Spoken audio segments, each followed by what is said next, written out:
What's up, guys? It's Professor Gnome, and we finally have some new cards to play with thanks to Paldean Fates. And so we're going to be playing Great Tusk EX. I love Great Tusk. I'm a big Donphan fan, as weird as that sentence sounds, and it's probably my favorite of all the ancient Pokemon, and I really wish we had a much better version of it, but unfortunately this is the one that we got. We do have the ancient keyword now, and we have Great Bash, which is going to hit for 260. Unfortunately, its ability is pretty terrible and is not super usable. But in order to make this card work, what we're going to be doing is we're going to be pairing it with much better cards and being able to actually utilize it. So we're going to be using Garchomp EX, and thanks to its Hydrolander attack, we're going to be able to attach 3 basic energy from our discard pile onto our Great Tusk, really powering it up pretty quickly. The way that we're going to be able to utilize that the best is that we're going to look to squawk early, use our Greninja, get cards into our hands, discard energies as much as possible. Then we're going to lay down Path to the Peak and shut off our our Great Tusk's pretty terrible ability. And we're going to combo that alongside Grant. Grant's going to allow us to keep discarding cards out of our hand to replace it, but also hit for an extra 30. Since that'll allow us to one-shot everything that isn't Charizard EX or Gardevoir EX. And that's pretty much the main thing. We have Professor's Vitality here just to help speed up, power up our Donphan, or not Donphans, our Great Tusk EX, as quickly as we possibly can. We can discard with Earthen Vessel and also get cards into our hand to make large discards with a Professor's Research.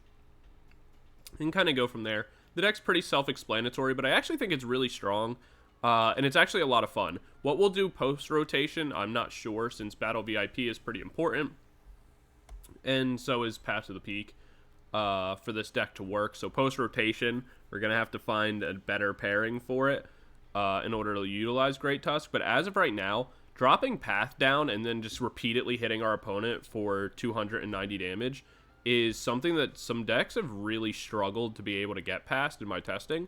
We're also able to use the energy booster capsule, and just giving that extra 60 hit points makes things really, really difficult for our opponent to get past, since hitting us for 310 is pretty unlikely, and we're not going to get one shot by most things. Really, we just have a hard Charizard matchup, because even with gloves, we only hit for 320, and that's just like not enough. And they have the ability to knock us out if it's like late game, so that can be a little rough. But outside of that, we're in a pretty good spot, and I actually think that Great Tusk will have a pretty good run into the larger basics coming into play with Temporal Force. And so we'll see how Great Tusk can do as time goes on, but right now I don't actually think it's in as bad a spot as people are saying it is. But yeah, let me know what you guys think of the list, or how you would change it, or what else you would run, or how your lists are looking at the moment. But I'm going to get into the games in a moment. Don't forget to like, comment, subscribe, and I'll see you guys in game 1. Peace. Alright, we're into the game. We'll be placing our Mew up into the front. We have Research. We have a Earthen Vessel. That's pretty good. Looks like we're up against Spite Ops. That's pretty interesting. And it looks like they are running Grass Energy, so I'm curious to see what they've paired it with. We got a second Earthen Vessel, so... Okay, so they're running the classic Spite Ops build with Venonat. So that's pretty interesting. Or Venomoth, rather, is going to be the main thing. They opened Battle VIP. That's pretty good for them. But overall, we're not in a bad position here, because what we're going to be able to do is thin our deck out with Earthen Vessel, then go into a Professor's Research after we Mew. That'll get Grant into the discard and a large amount of energies, which will work out pretty well for us, since we won't be relying on item cards much after our initial plays. So we'll get 2. If we can just load up our discard, with energies, that's going to be really good. It'll turn Garchomp on right away. So we can discard those. We can go ahead and Mysterious Tail now. We were able to grab ourselves a Nest Ball. That's pretty good, because this will guarantee ourselves the Gabite, or the Gible rather, and that's something we really are definitely going to want. we could go into something like a Squawkabilly here to discard all this, or like a Greninja to get an extra 2 cards. But the likelihood that we draw into them, yeah. So like I was going to say, the likelihood that we draw into them or something that will draw into them is pretty high. Yeah, so we'll just take that. We'll attach 1 energy for now onto the Gible. We'll attach the booster energy capsule. We can VIP really quick just to pull out 1 more Gible.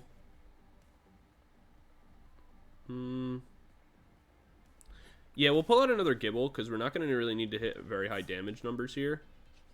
From this position, we can Earthen Vessel, get 2 more. This is going to put all of them in the discard pile, which will turn on our vitalities and everything else like that. We'll grab 2 more cards with Greninja. I really don't want to discard the vitality, but for a whole new hand, I have to. Alright, now we have the path. So, we have almost everything we need. This is where we got to just make sure that path is getting utilized appropriately. To make sure that we don't start discarding ourselves. The Crushing Hammer is nice, but it doesn't actually really make that much of a difference for us.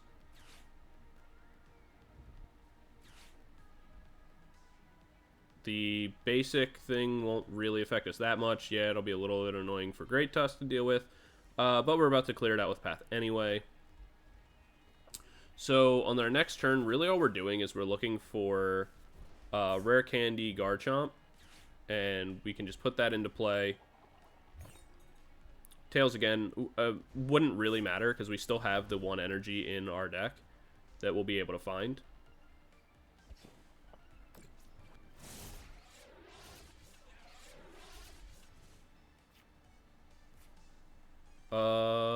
That's more annoying, the fact that we're not going to be able to play item cards. How are we going to get past this? I think we just start attaching with vitality. We'll place the path down since it's not really relevant for us anymore. We'll end our turn there.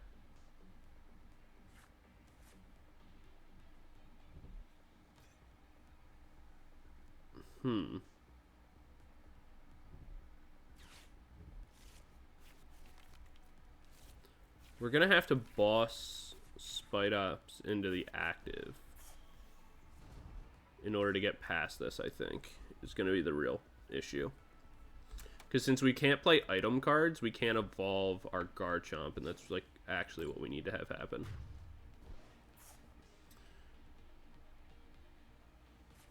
So we'll put up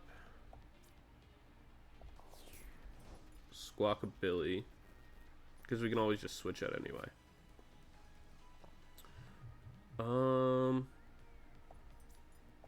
Let's Irida so we can look into our deck. So the boss is in our deck. Because once we're set up, it won't really matter. So let's get ourselves the Rare Candy so we have the ability to get into that. Then we'll end our turn. We're really just looking to get into our boss. So we can boss Spite Ops, put them in a position that they shouldn't be able to switch out, and then go from there.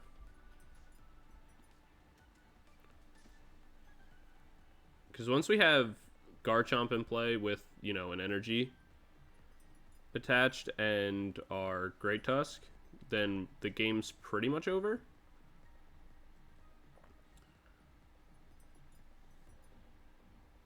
It's just going to be a little bit annoying. There's the boss's orders.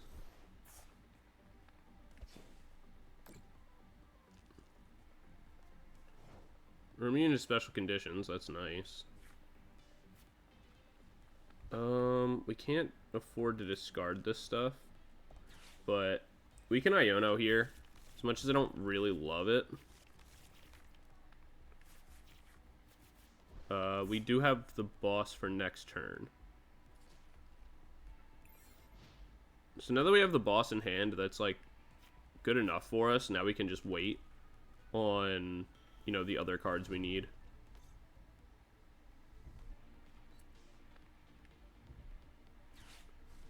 Mostly just looking for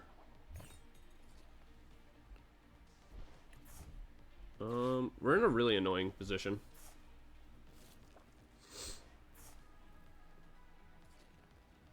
They left themselves with 0 hand.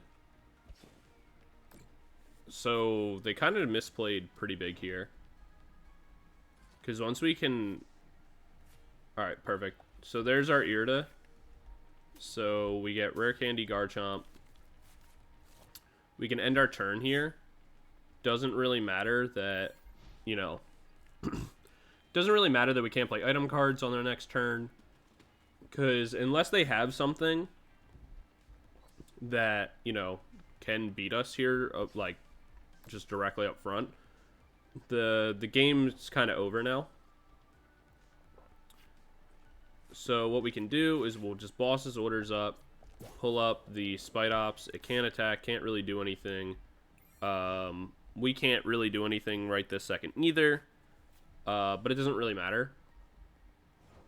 Since now they have to pass the turn. There's our switch. We're at the bottom of our deck, so all of our options are just going to become available to us right away. We can go into our Garchomp now that we can play item cards again.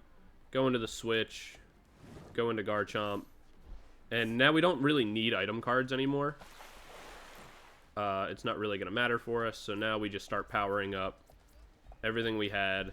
It was a little slow rolling because, you know, that's what this deck does to us. It was a little slow rolling, but we're still fine. There's Iono to help us reshuffle our hand later on. We can just kind of sit here and we'll Hydro Ladder. And this is mostly just to pull energies out of... So the reason why we're doing this is that we want an energy on everything, so that way we have the ability to retreat even if they boss something up. Most of our energy are out of our deck now. They're almost all in the discard pile. So we don't want to end up losing because they can just sit behind something and stall us out for the ability to retreat. Yes, our retreat cost is higher because of Spite Ops, but as long as we have Path down, then we're pretty much good to go and it won't matter. So we can just retreat out our Garchomp on the next turn and start attacking with Great Tusk if we choose to. We don't really have to. Yeah, so see, there's a boss's orders.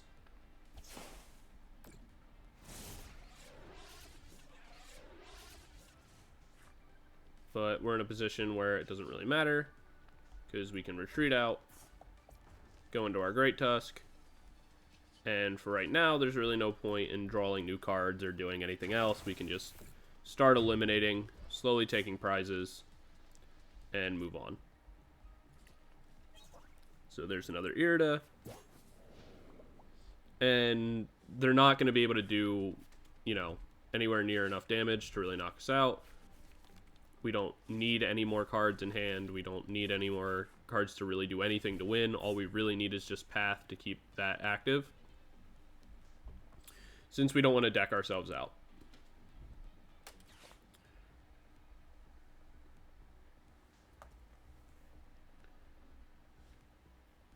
So we'll see what they can Super Rod back in. I don't really think anything of value.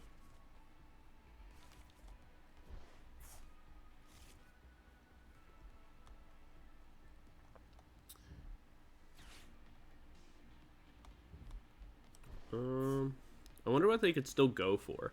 The Path is really hurting them because it also stops them from being able to draw cards with like Mew EX. Which, you know, obviously is difficult for them. But one of the things too is like, and this is just like a niche situation. This isn't like something that we, you know, planned for. But thanks to the booster energy capsule, we don't even need to worry about like confusion, which can be one of the things that, you know, makes Spite Ops and Venomoth better. Is it's not inherently strong, but because you're, you know, confused trying to attack into it, just has the opportunity that, like, it'll stall you out over time from just repeated situations of you hitting yourself in confusion, and then, you know, you can't retreat, you can't do anything, and you just kind of get stuck over and over. So, like, this is a situation where, like, in theory, that could happen to us, but it's a little too late.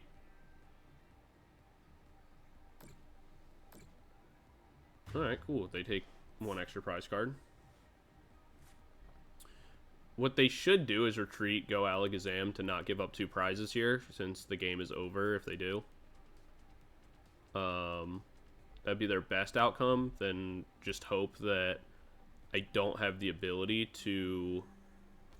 I don't have the ability to, like, remove this or get into path, which as of right now I don't.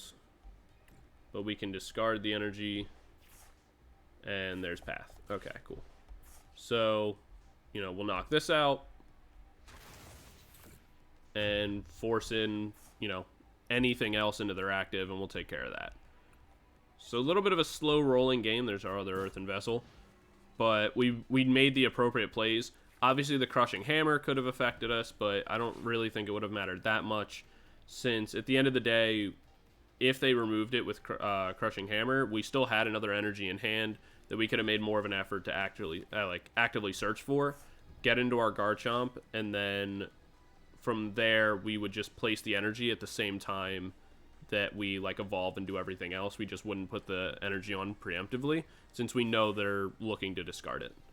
So we were in really no position that, like, things were going to get that bad for us. We just had to wait on the boss. I think they played too much of their hand, obviously. That set them a bit behind. But, you know, that's kind of just a misplay on their part more than anything else.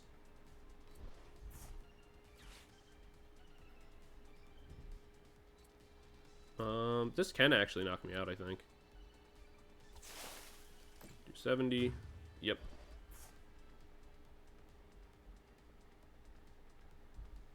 So they go down to 2. That's fine by me. What we can do here is, at this point in the game, it doesn't really matter. It's not worth putting down a second... it's not really worth putting down a second Great Tusk, since they're going to be able to knock it out, you know, with one shot regardless if they get into a boss. So in a situation like this, it's pretty much just better to double up on the energies that I have available to me. Make sure that I'm able to get these retreated if I have to, if they boss something up or whatever. And I can always just Hydro Ladder on the next turn, or Hydro Lander on the next turn to take this out. We have no retreat cost. We're not really at threat of anything, so we're completely fine.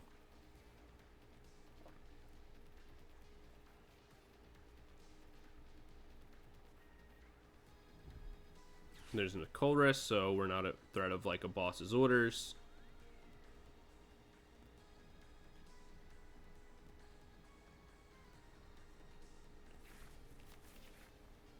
And then, if anything, what we could probably end up doing, and that works too if they try to go into that. If we really have to, let's see. Yeah, we could probably just, like, I think there's still an energy in deck, right? 1, 2, 3, 4, 6. No. Alright, so never mind. I was going to say we could just put one or more energy on and use Sonic Dive to get the knockout, but this works too. You know, made it easy on us. We'll drop the path down just to be annoying. And 160. So we'll take the win there. We'll attach our energies because the game is making us. And there we go. That's going to be game 1. So a little bit of a slow game, but that's kind of what happens when you first, you know, a deck like this. It kind of looks to stall you and just play that very slow game. So we just had to make sure we didn't make, you know, mistakes at critical points and kind of get through the game. But yeah, that's game 1. I'm happy with how it kind of performed. So I'll see you guys in game 2. I'm going to go get some water because I'm severely thirsty. And I'll see you guys in game 2. Peace. Alright, we're into the game. We're going to be going first. It's game 2. We opened no basics. Would have been pretty good, dude. Like, if we got one basic here, that would have been pretty hype, actually. I don't love opening, you know, path with when I want to squawk, but, you know, we run more for a reason. Oh, underrated thing I haven't talked about. I love playing any fighting deck in this game because it allows me to use my Diglett sleeves. So I'm all Digletted up.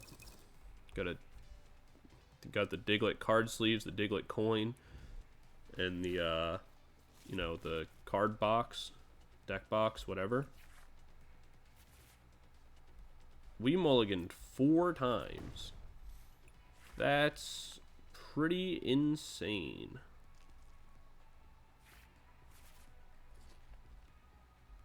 Hopefully that doesn't come back to bite us. Wordeer and Snorlax. So looks like we're up against. We'll grab that.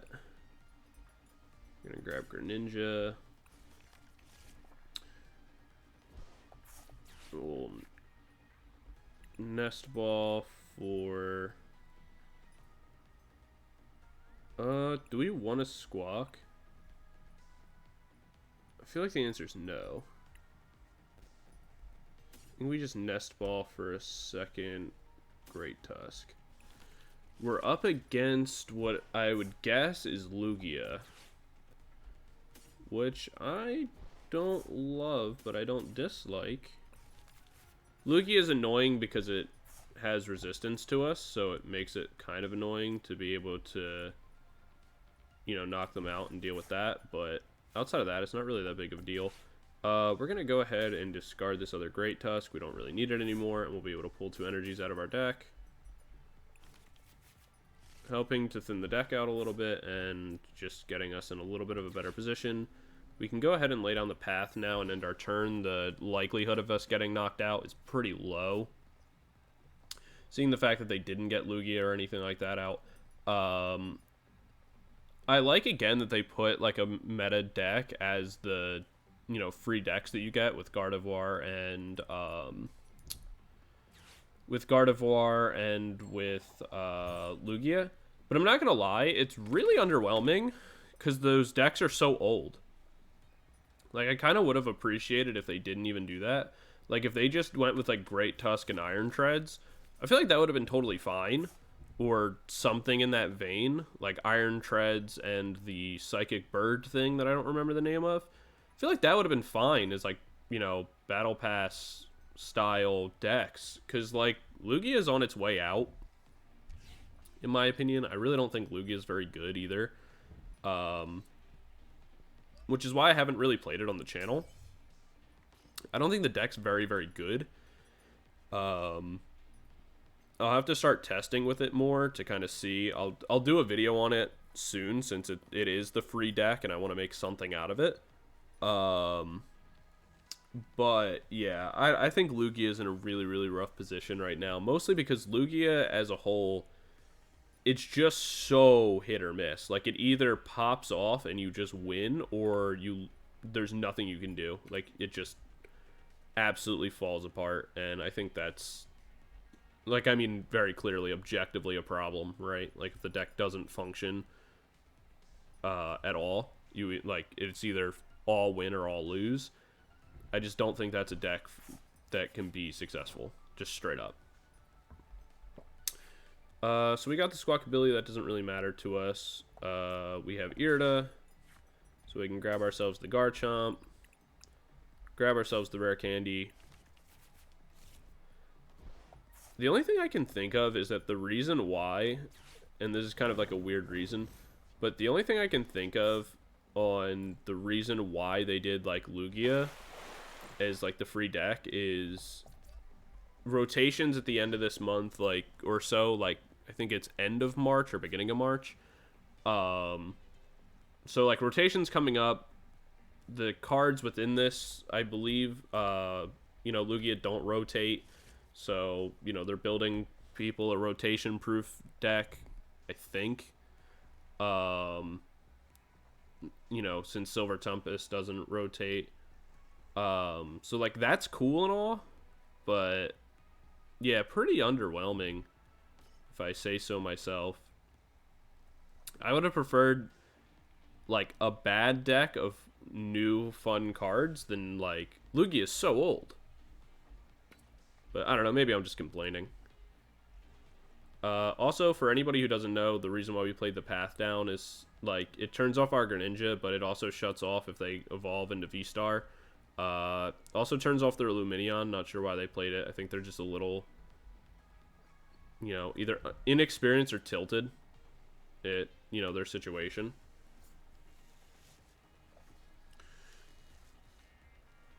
But like, honestly, I feel like they're in a situation, and I don't know what's in their hand. But like, this is the Lugia problem. It's like you either pop off or like, what do any of your cards do in isolation? Alright, well that's super annoying.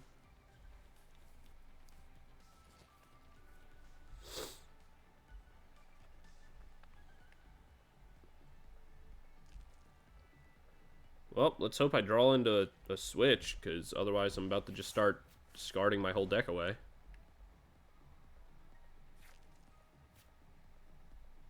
That didn't really help, but we'll see what we're able to get. Irida, cool. I can just...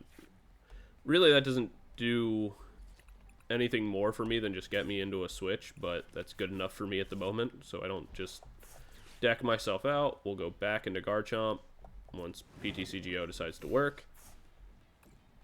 And then, cool. We'll take the knockout with Garchomp. We'll throw an energy down onto our Great Tusk, getting that powered up. And we'll take 2 prizes, 6 and 5. Bop, bop. Pass to the peak and an energy, perfect. So now if that doesn't evolve into Lugia V-Star, we knock that out with Great Tusk. That's pretty cool.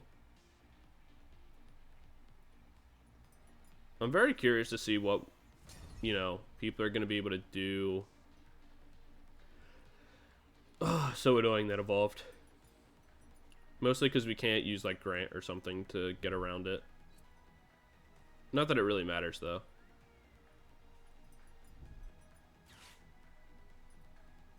Are you serious? Did you really just do that?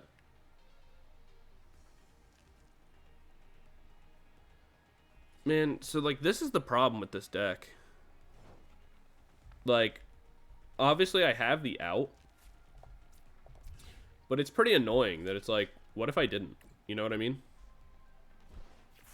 I would just be in a situation where I'm just getting decked out. And there's nothing I can do about it. And I'm getting decked out by my own card. Which makes it so much worse. I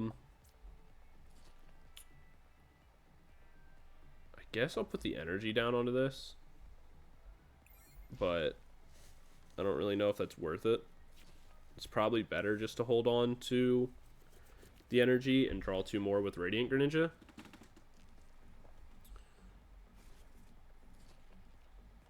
But I should have a second switch in deck. If it's prized, then I'm just like low-key doomed. But I think on my next turn I just research and start like just looking for, you know, another switch. We go into Great Tusk to start attacking.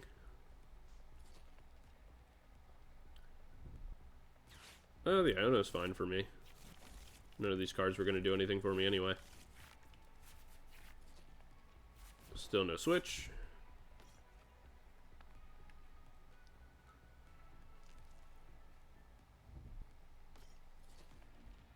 What does this thing do again? Oh. I don't get the point of this card. I mean, I understand it in the sense that, like, you'd want to get rid of the stadium before you are, you know, Lugia V-Star. But I feel like just playing, like, Lost Vacuum or something is just, like, kind of objectively better. So, we're going to concealed cards. We did not find what we were looking for, at least not yet. We'll Vitality. We'll throw another energy on this one, why not? Still didn't find what we were looking for. We'll play the path down so we don't discard our entire hand. Or not hand, sorry. So we don't discard another 5 cards, even though that's going to get, you know, removed by Lugia. There's a head, so they're going to be able to go into like another Lugia V-Star. But that's not really that big of a deal. We just go Garchomp.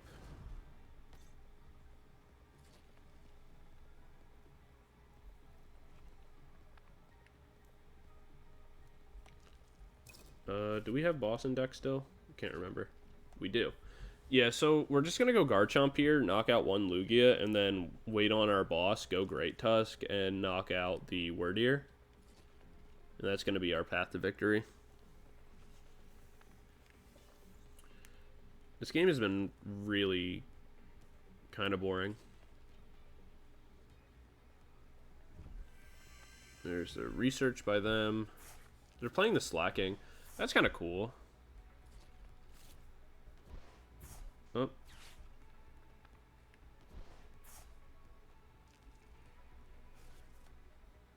They're playing a very annoying game.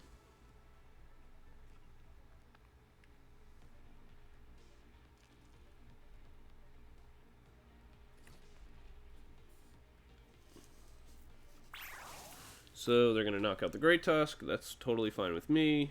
They take 2 prize cards.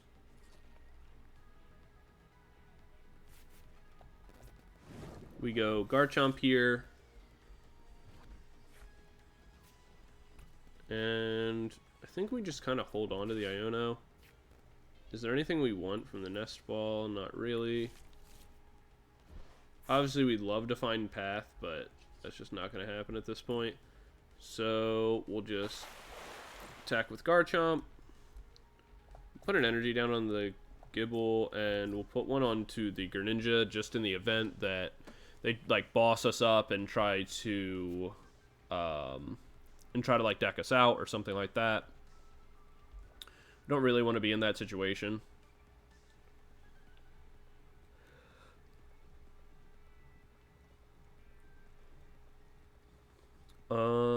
What can we do? So they're gonna attack into us. We attack back, knock them out. Yeah. So the game's pretty much over from this point. I don't really see a way that they can make a comeback. They can... Okay, there's another Iono. That's fine for us as well. We have another energy, so that's kind of cool. Got another Garchomp, so if we draw into like Rare Candy or something, we can make a new one. That's cool for what it's worth, I guess.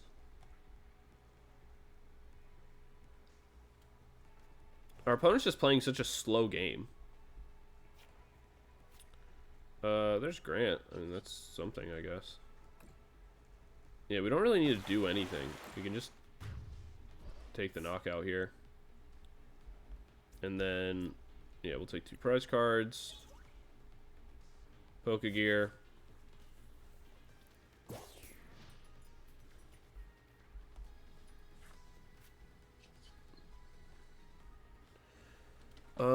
They're gonna need another double colorless in order to knock us out. That's not that. So again, the game's just over. It's like, I think this is my other beef with Lugia V, is like, it's just boring to play against if it doesn't work. Because it's like, they're not gonna win.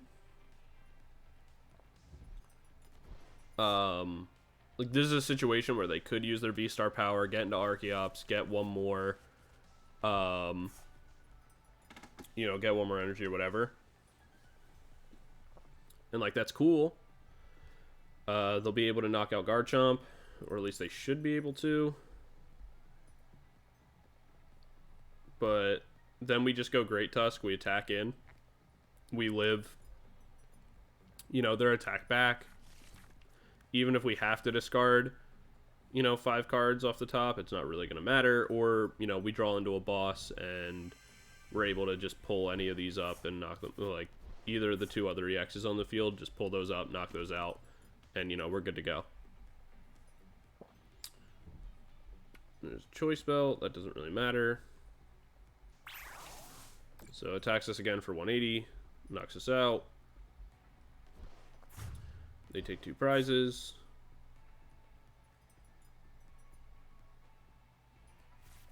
Yeah, we just throw Great Tusk up to the front.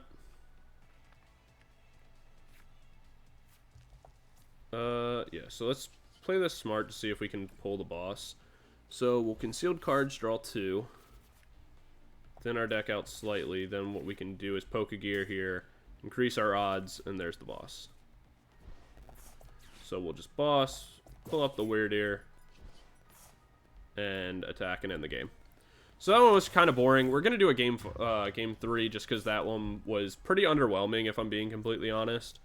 I'm not a fan of Lugia V. I don't really like playing it. I don't really love playing against it because in a weird way it feels like a stall deck, not because it's actually stalling you, but because it's like it either pops off and you're like, all right, now this is a challenge, I'm probably going to lose, or it just does nothing very slowly until the game's over.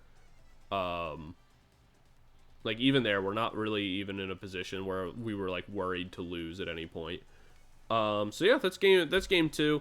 Pretty underwhelming, if I'm being completely honest, but we're going to go into game 3, hopefully find something a little bit more fun on the ladder. We ran into 2 kind of underwhelming decks in a row, so, you know, we're hoping for game 3. I'll see you guys there.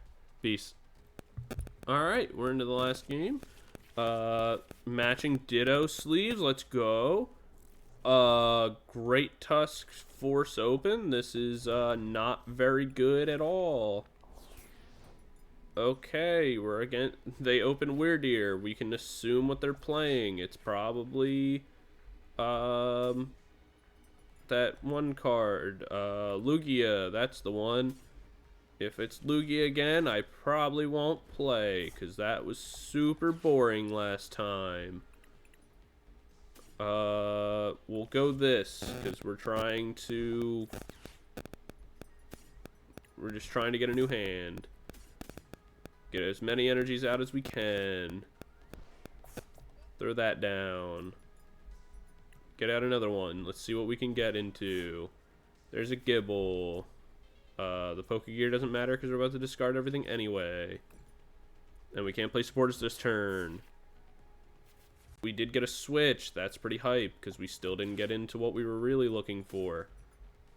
We'll get rid of that. Draw ourselves 2 more energy. We'll hit the Switch. Go Gible. Yay, Gible. Alright, on our next turn, in all seriousness, what we're probably going to have to do on our next turn is Radiant Greninja, draw 2 more energy down onto Gible, look for a Rare Candy, and start kind of popping off. Because even for our first turn, we got all the energies we need. It'd be really nice to be into like an Irida or something, but unfortunately we didn't. Oh, what the hell is that? Oh, it's Dialga with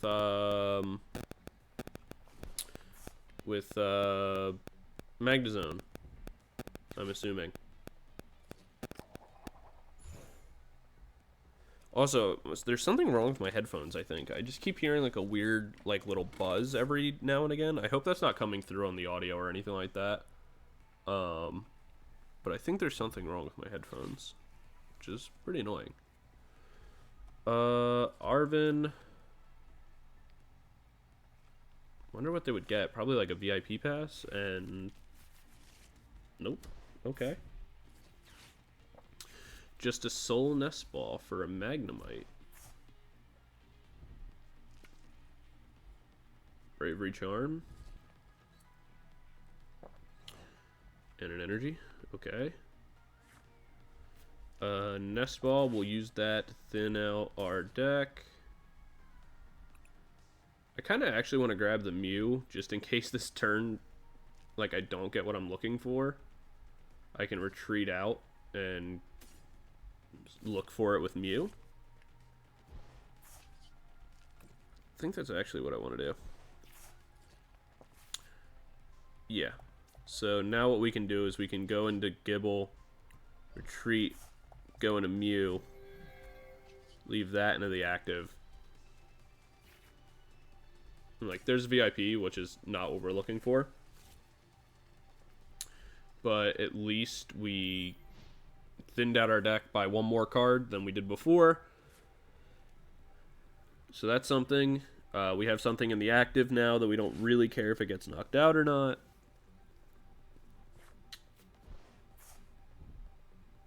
There's a Rare Candy, so they can go Magnezone. And there is Dialga V. Or Dialga V Star, rather.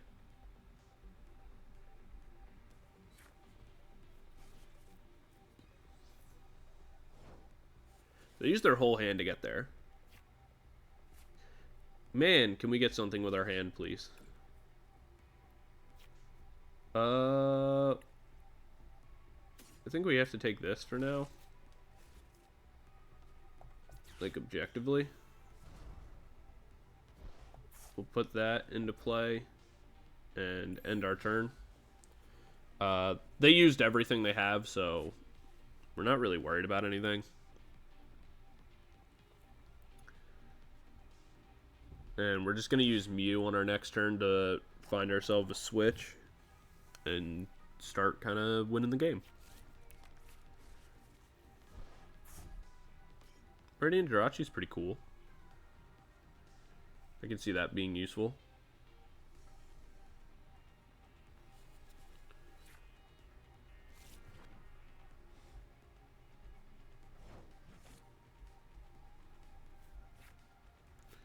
Alright, another VIP pass out of the deck. How exciting. Earthen Vessel. Okay, that's pretty sweet. Get us some energies and get us, you know, again, another card out of our deck. Grab us an energy. Lets us... Nope, wrong card.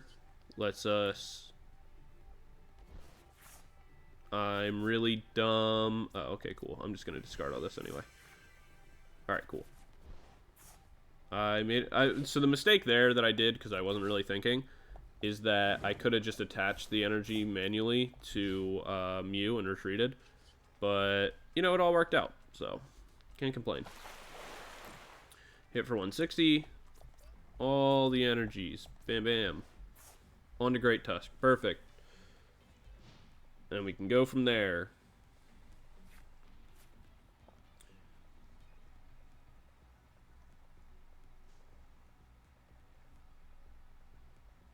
I want to look for Grant so I can just knock this out right away.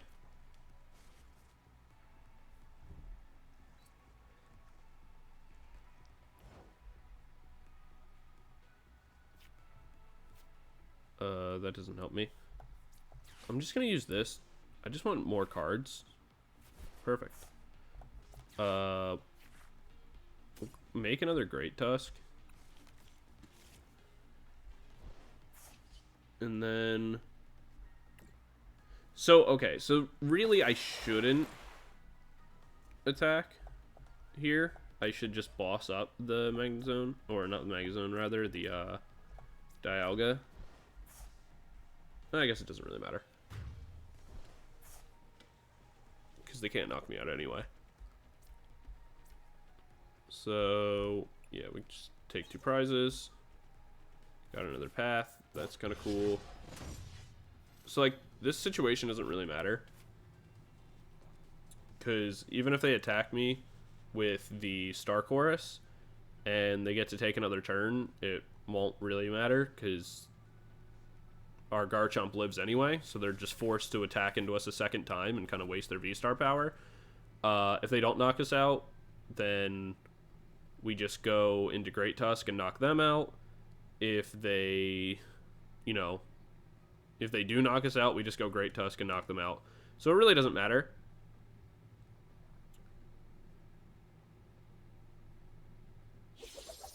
Yeah, so 360. You know, pretty high damage number for what it's worth. But, you know, they kind of used all their resources to be able to do it. So we can just go Grant here. And this is why we play it. So now we hit for 290. I'll just keep Grant in the discard pile for now. But yeah, so now we hit for 290, making it easy. Knocks that out. The 280 health total is not really that big of a problem for us. Even against things like Giratina V, all that kind of stuff, we just really have no issues. Ironically enough, Lugia gives us an issue only because of resistance. And Pidgeot EX is another Pokemon that, like, we'd love to be able to just boss up. But we can't. Because it resists us anyway. So that's pretty rough. That's pretty annoying. But now we just knock out this and move on. Double tail's kind of unfortunate, but again, I don't think it really would have mattered at all. What does this even do? Yeah. And so that's going to be game 3. So, kind of an underwhelming game 3. All the games today have just been pretty blah. Cool PTCGO bug. All the games today have been pretty not great, if I'm being completely honest. But, you know, it is what it is. Sometimes the ladder gives you what it gives you. So, you know, definitely let me know what you think of the list. Definitely let me know what you think of Great Tusk and what your favorite kind of deck and set and, like, all that kind of stuff is coming from, you know, the new Paldean Fates. Personally, I'm a really, really big fan of Great Tusk. I hope it works out better and, like, you know, performs better as time goes on. But yeah, I'll see you guys in the next video. Don't forget to like, comment, subscribe, all that kind of stuff, and I'll see you in the next one. Peace.